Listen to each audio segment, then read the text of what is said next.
Hey, where are you going?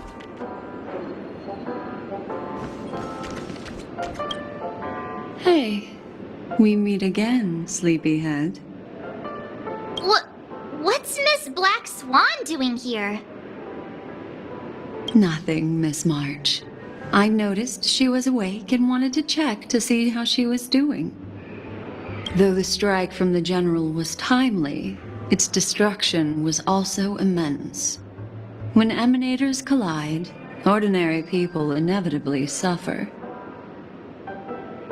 But, luckily for them, the dreamscape is my home turf.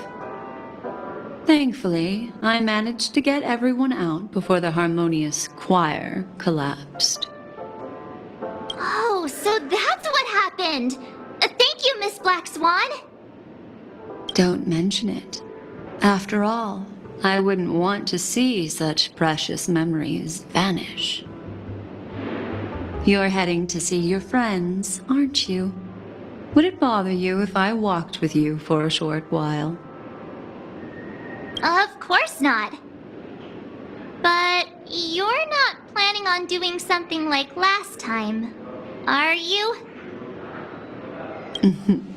Why would you think that? I've never harbored any ill intentions. Well, not when you are around, anyway. Himeko and Mr. Yang are probably still busy. Let's go look for Don Hung first!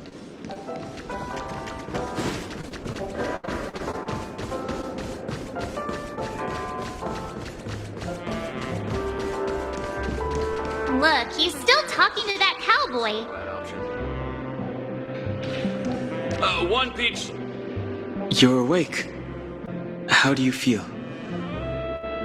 Well, fork me. You must be that Stellaron they were talking about.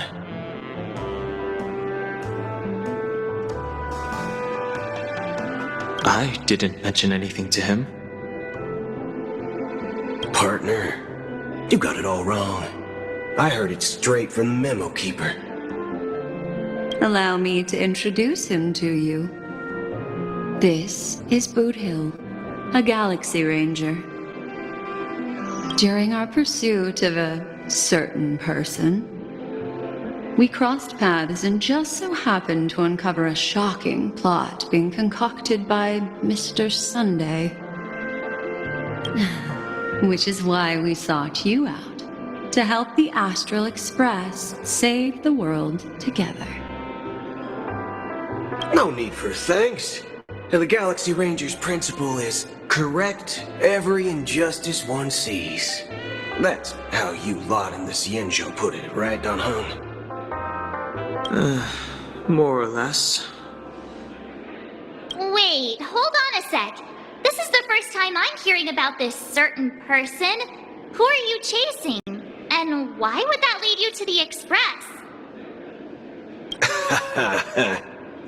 Good question. It's, who was it again? Don Hung. Do you remember? No, that ain't it. I just can't seem to recall. Weird. My neurochip hasn't registered any malfunctions.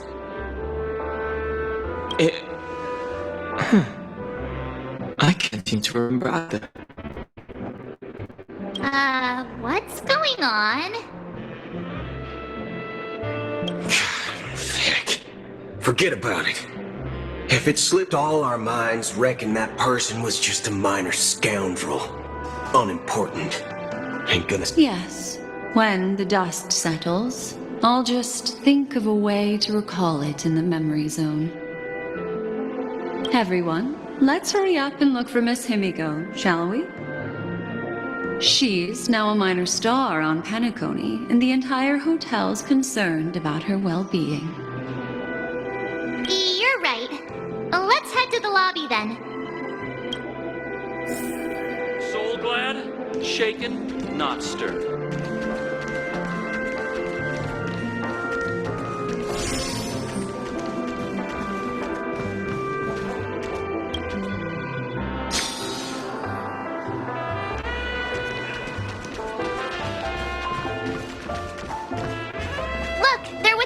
girl. That's all right.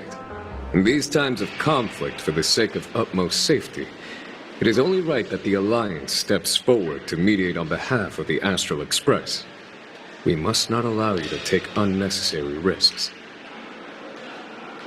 Furthermore, despite the IPC's eagerness for success, it prioritizes peace above all.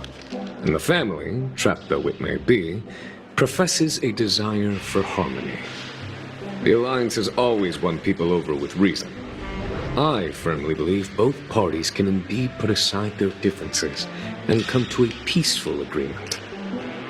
The General possesses a deep understanding of the greater good. With the Sejak Alliance mediating, peace for Penacony is within reach. You flatter me.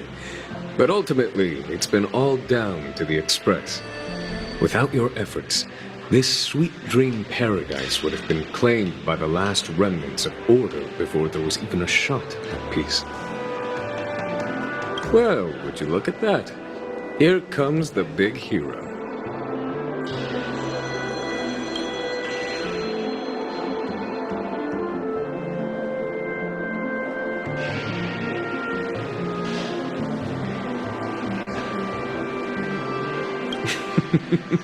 Here's the galactic baseballer, the paragon of both heroism and humility. Are you okay? I heard you couldn't wake up. Are you feeling unwell? Don't worry, Mr. Yang. There's nothing wrong with her. She practically burned through a lifetime's worth of jokes on the way here. What about you, Mr. Yang? I heard that even Miss Robin wasn't spared. And that guy locked you both up. It's a long story. But at least Mr. Sunday took it easy on us. He used an ability called tuning to connect our consciousnesses with his.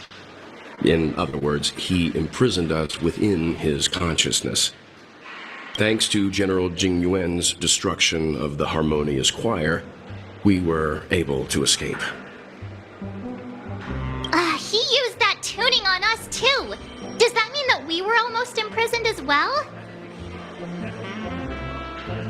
I can confidently say now, he was truly after a fair fight with us. Had he wanted, he could have easily taken us down, without so much as lifting a finger. Speaking of the Oak family head, where is he now? It's complicated, but in a nutshell, he's now the former Oak family head. The IPC has named him the key figure in the family's Penacony split, citing a threat to cosmic peace. He must represent the family and answer for the unrest caused. His trial is set to take place at Pier Point. The family quickly labeled him and the remnants of the Order as enemies, declaring the turmoil an internal rebellion. This move effectively barred the IPC from intervening in family affairs on both moral and rational grounds. Everyone really has their own agenda, after all. Then, what's going to happen to Miss Robin? She and Sunday won't be able to deny their involvement in the Charmony Festival. They're siblings, after all.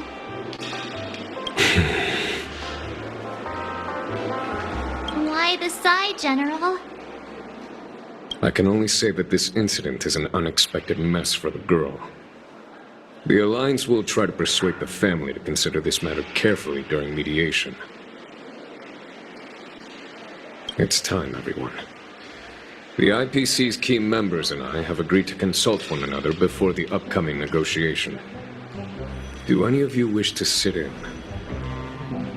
Given the General's invitation and the matter's significance to the universe, the crew will naturally accept. However, if the IPC has any reservations... Why, of course you're welcome. They've mentioned that your team is a trusted ally of the IPC in Penacony. so there's no reason not to welcome you. Besides, if there can be reliable observers from the Astral Express present, discussions will go more smoothly. So, what do you all think? Well then, we shall oblige.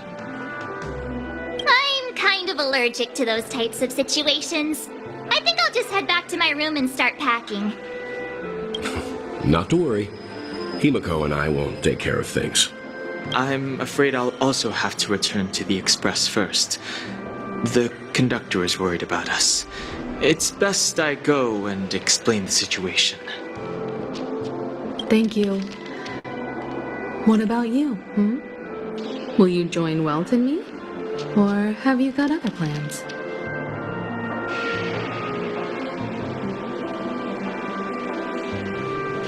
What? I can pack it myself, you know. If that's the case, our galactic baseballer can join us. Although I'm not too sure of the reason, the representatives from the IPC have insisted on her presence. Allow me to lead the way. Follow me, please.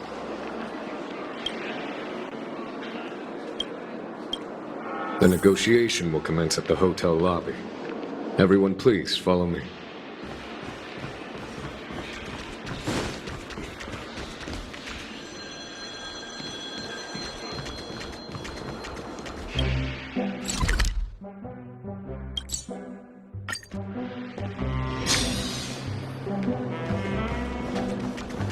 Mr. Aventurine and Miss Topaz are here too. Oh, and who is that over there? The Intelligentsia Guild's Dr. Ratio. This assembly is quite something.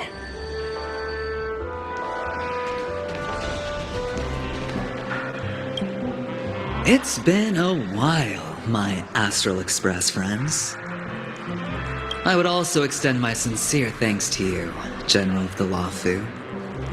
The presence of everyone here assures that the talks will likely reach a conclusion that satisfies all sides. Oh, looks like everyone has come with expectations. Care to share? Of course. Topaz, if you please. Sure, leave it to me. In summary, it's good news. After much deliberation from the Strategic Investment Department's Council, the absolute majority of members have agreed to the following resolutions. In light of long-term considerations for interastral peace, and by authority of Pierpoint HQ, the Strategic Investment Department, on behalf of the Interastral Peace Corporation, will permanently relinquish its claim on Penacony sovereignty and offer unconditional support of the family's rebuilding efforts on Penacony. Now that's something.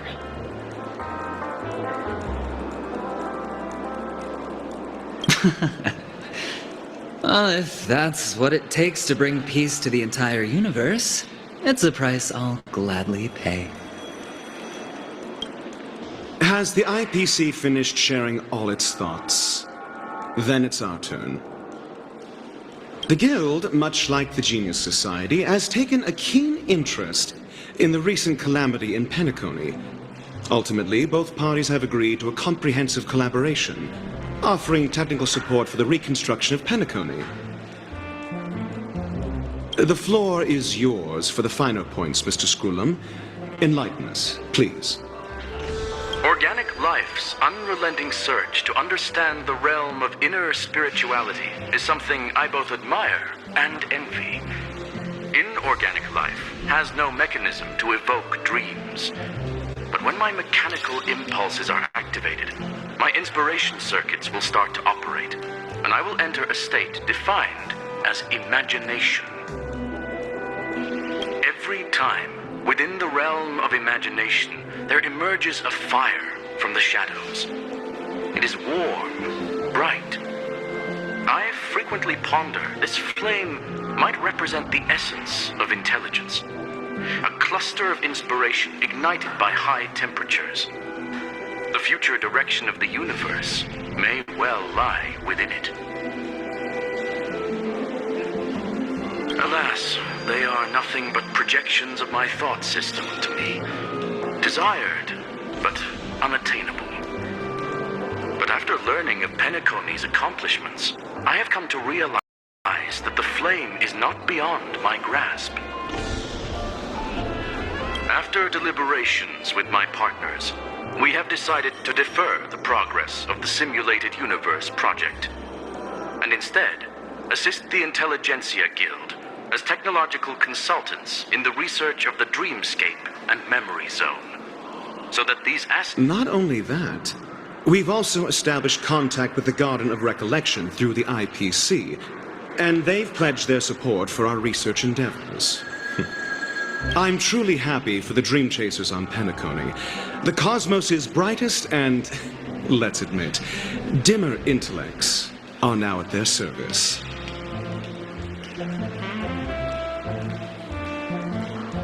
Agreed. It's hard to imagine members of the Genius Society taking an interest in such mundane research. Never mind. At the end of the day, this is a positive outcome. No wonder everyone insisted that she be there. It heartens me to learn that everyone is willing to put aside their differences for Penacony's plight. I trust that everyone will surely reach consensus in the upcoming negotiations. Looks like Penacony's future is decided. I'm wondering, is there anything else the crew is concerned about? Peace is our greatest wish. Beyond that, we desire nothing else. Well, that's good. Now that everyone's minds are at ease, I shall take my leave. You may now depart with peace of mind. The Alliance will deal with all subsequent procedures. If that's the case, it appears that we have nothing else to worry about on Penacony. Looks like it's time for us to embark on a new voyage. Sounds good to me. You two head back to the Express first. I'll pick up March and deal with the checkout procedure. Oh, also, Miss Black Swan, you have a matter to discuss with me, yes? Nothing escapes your attention, Miss Navigator. You've been with us this whole time, huh? In any case, she and I will be waiting for you and March on the Express. Let's go. Our time on Penacony has come to a fruitful end. Penacony's journey ends here. I guess it was pretty fruitful.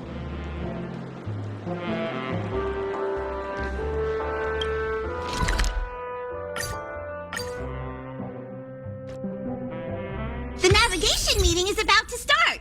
We're all waiting for you. When did the Express... Ahem. Looks like everyone's present. Let the navigation meeting commence then. This a meeting to decide our next stop? How we doing this? By show of hands. Hold your horses, cowboy. It's for those to decide.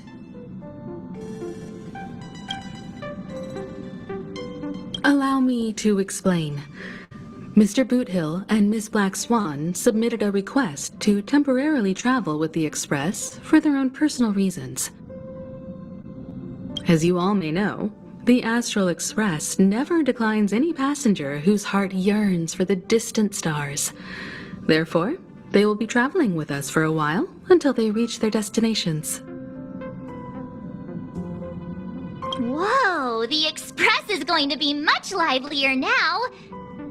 But, Miss Black Swan, you better not use your memo keeper abilities to pull any pranks. Understood, Miss March. I promise you, you'll never see me in your room while you're taking a break. Don't! You're freaking me out. All right. Now that everyone's met everyone, we can continue our navigation meeting. Firstly, Pom-Pom wishes to thank everyone. If it weren't for you all unearthing the truth about Penacony, Pom-Pom would have never known where Mikhail and the rest had gone. to go through was regrettable, but I reckon they all fulfilled their wishes. And it was thanks to all of you. Thank you, everyone. Now then, we come to the crux of this navigation meeting. We must decide on the Express's next stop. Let me introduce our current options. The first choice is from Himiko, the oceanic planet of Lushaka, a planet composed entirely of water. Many aquatic races reside there.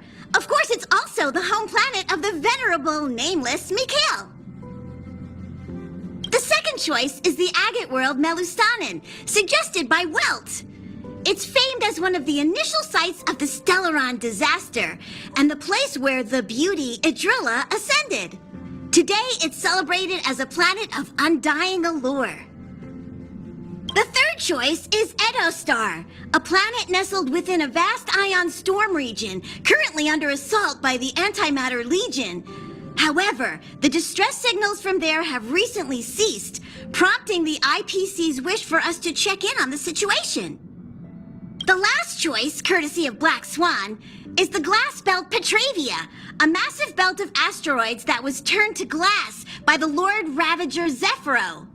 These days, it's apparently known to house one of the branches of the Morning Actors Troupe. Ooh, so many options. I'm seeing stars already. Next up, everyone will select the destination that they wish to visit, and then we'll put it to a vote.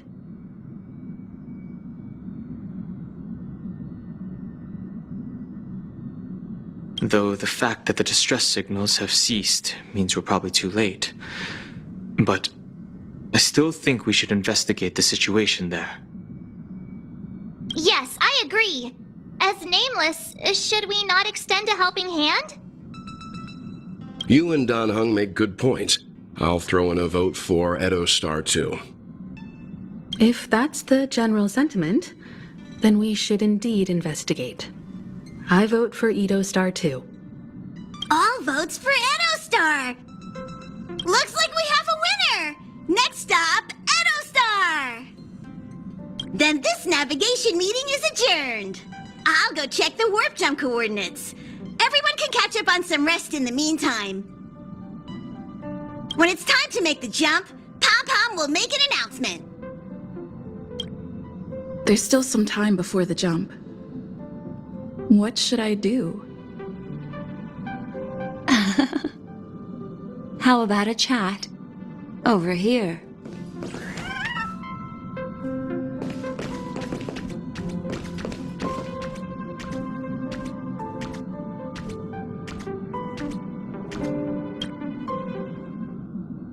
Oh, you're here. Seeing your reflection among the stars in the porthole really does seem somewhat surreal. How about it, this journey of beautiful dreams? Was it to your liking?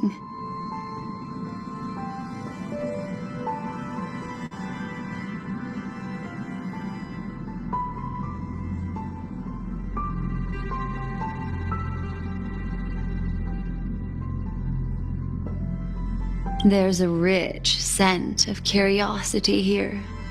Such memories can be irresistibly captivating.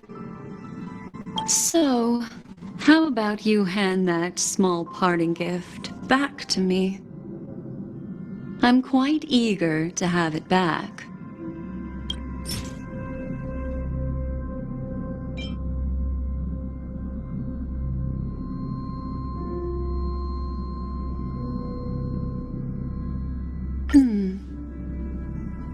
Oh?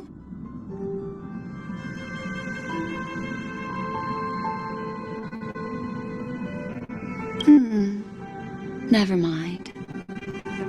I just stumbled upon a particularly fascinating spot in your memory.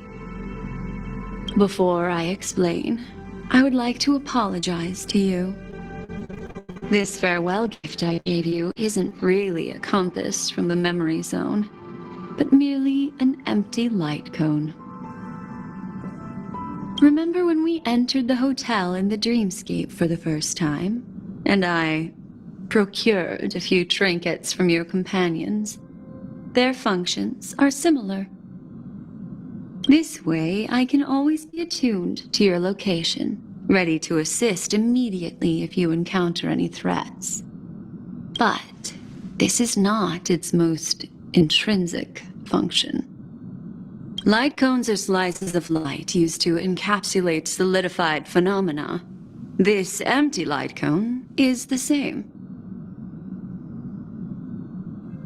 It can etch your memories in their most vivid form, and then allow me to admire and manipulate them, turning them into unique mementos. All the world is born from the power of mind and soul, and that power is memory. To prevent ourselves from being forgotten by the world, we must make the world remember us, or use our memories to recreate it.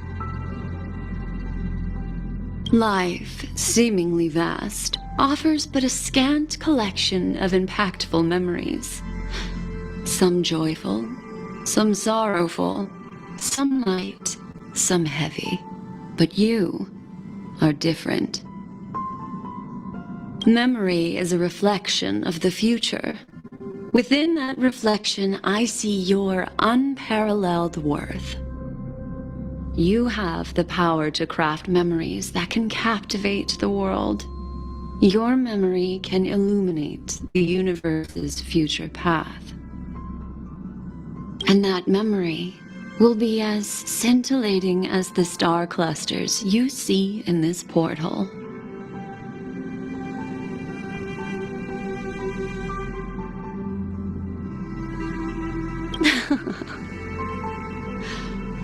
The memories I have of you are not enough for me to predict a future that lies too far ahead. But I can tell you one thing. My favor towards you stems from a more profound reason. The reason is simple. In this grandiose and ostentatious dream of the families, only you personally experienced the entire course.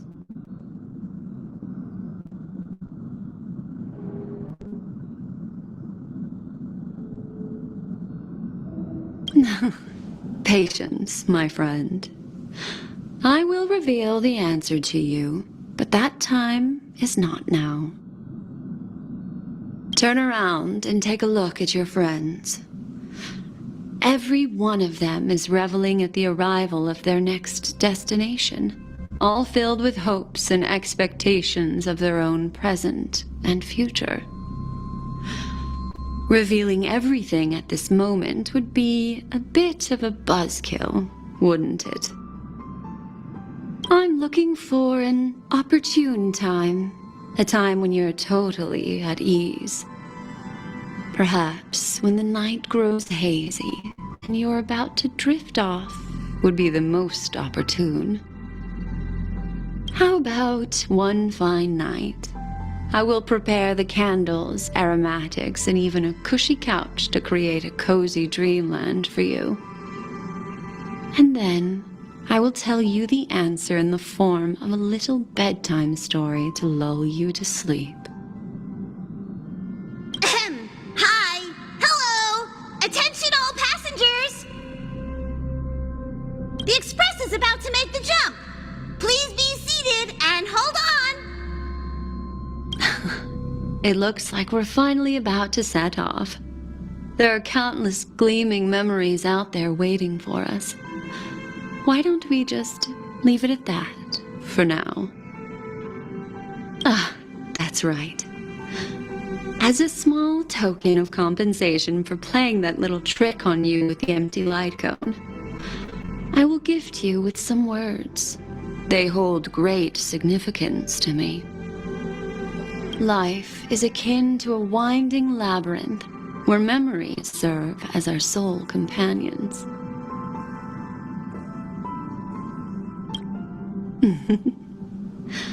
You'll remember these words dearly, won't you?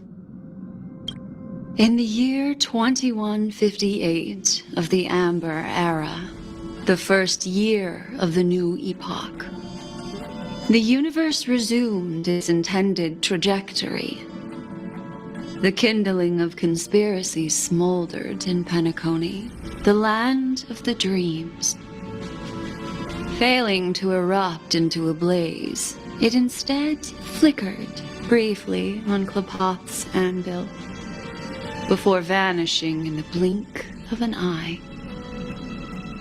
The dead and those fated to die remain in their eternal slumber, while the living find solace in deep sleep. All clamored in a cacophony of silence, and then went about their own ways. The cosmos emanated a vitality characteristic of a new era, all for the modest price of a brother and sister's mild grief. Babies are born as stars extinguish. The silver rail unfolds. The story of the Astral Express comes to a close, yet it also embarks anew. Time marches forward, heralding the arrival of a new chapter in the history of trailblazing expeditions.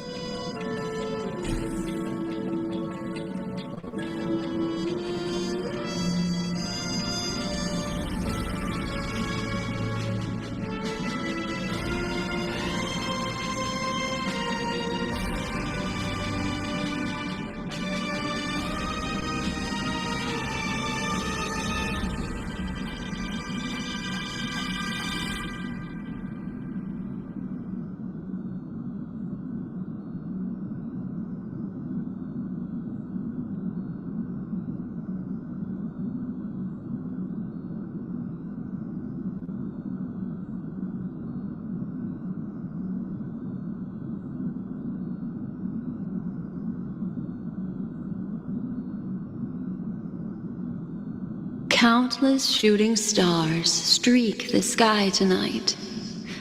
If you can pick the right one, it will carry your wish to thousands of distant worlds.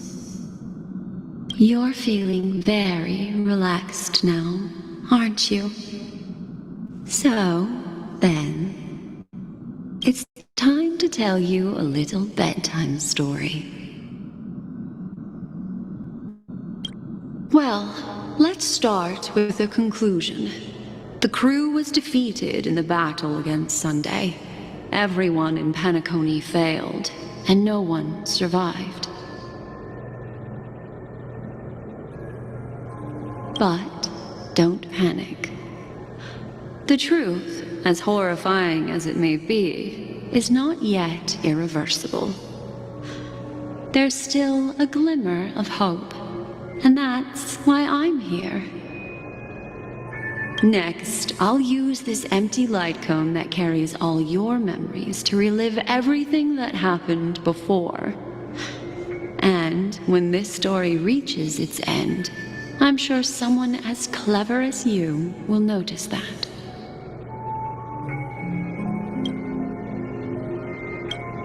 There's a major flaw in the story you have experienced. Yet, within that flaw lies a glimmer of hope. Are you ready for it? Do you remember everything? When the clock turned back, the Express started a warp jump, sending you to a strange dream. You were bewildered back then, and then a Galaxy Ranger named Acheron showed you a way out. When you arrived at the Reverie Hotel, you met the doorman Misha and had a confrontation with Aventurine, an IPC representative. Thankfully, Acheron appeared again and helped you. After that, you saved Firefly and explored Penacony together. During the tour, you ran into Sparkle disguised as Sampo and accidentally entered a child's dream. There, I rescued both of you from death, but Firefly didn't return to reality. She realized the truth and tried to involve you in her plan, but that resulted in an accidental death. Even more unsettling, you soon encountered another murder. The 2 cases of death prompted you to investigate the truth behind the sweet dream. Despite your efforts to gather information about the 2 victims, you didn't make much progress. But you did learn about the watchmaker from Gallagher. Meanwhile, Aventurine was secretly carrying out his scheme, in which you were one of the pawns. In the midst of a fierce battle, Acheron revealed her true identity as an emanator of the Nihility and unsheathed her sword. That strike foiled Aventurine's plan and opened a passage between the sweet dream and the original memory zone. Upon your arrival at Dreamflux Reef, you learned the truth that death was actually dormancy, as well as the truth about the dreamscape, the Stellaron, and the bellboy, Misha. You split up with Sunday and Robin, looking for a way to seal the Stellaron. However, it turned out that Sunday and the Dream Master had their own hidden agenda. And you had to engage in an ultimate duel on the stage of the Charmony Festival. Finally, the story reached its conclusion. You emerged victorious, with the Trailblaze triumphing over the Order, and Penacony embracing a bright and peaceful future. This marks the end of the thrilling journey in Penacony. I'm sure you've already noticed something unusual, haven't you? The major flaw, which contradicts all the known information, hides in this story.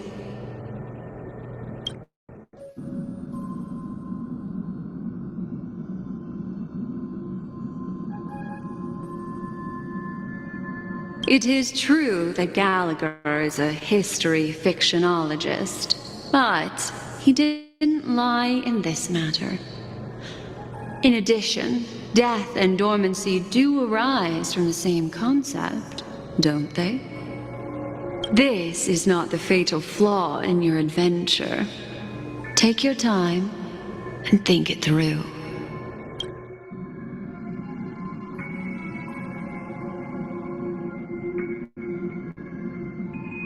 Well, although the fake deaths of those 2 ladies don't align with our initial assumptions, this fact itself doesn't contradict the information we have so far. I'll go ahead and eliminate that incorrect answer for you. So, what is the fatal flaw? Little Misha. Or should I call him the Watchmaker?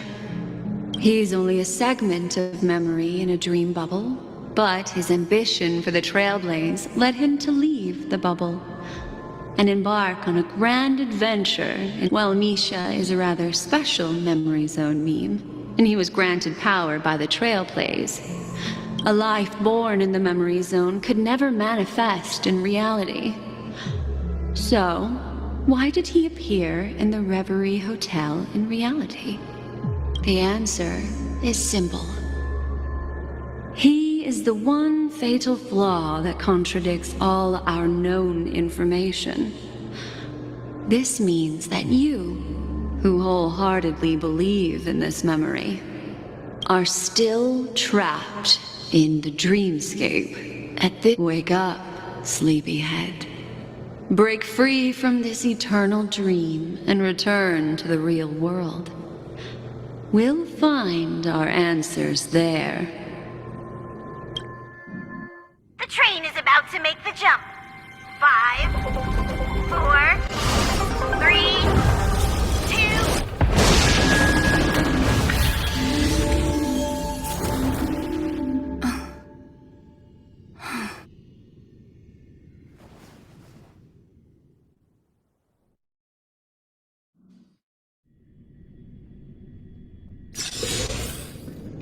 This way, darling.